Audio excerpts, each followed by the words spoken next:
तुम्ही कोणत्याही देवतेचा जप करत असाल पण त्याचं 1000 पट फळ अगदी त्वरित जर तुम्हाला पाहिजे असेल तर मी जो उपाय सांगतोय तो अगदी जरूर करा। हा मंत्रशास्त्रात सांगितलेला अत्यंत अनुभूत असा उपाय आहे।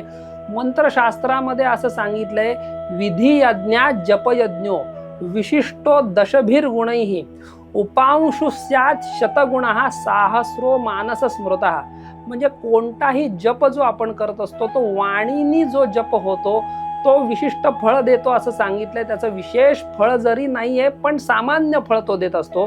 त्याच्यापेक्षा 100 पट फळ जे आहे ते उपांशु जप देतो। उपांशु जप म्हणजे फक्त ओठ हलवणं आणि वाणी म्हणजे उच्चारण मंत्राचं न होणं आणि ओठ हलवणं याला उपांशु जप म्हणतात। त्याचं 100 पट फळ सांगितलंय।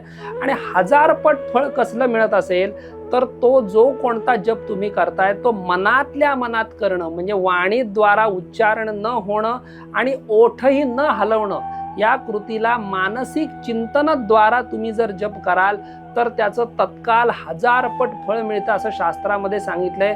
थोडक्यात मनाची एकाग्रता करूनच तो मानसिक जप होत असतो।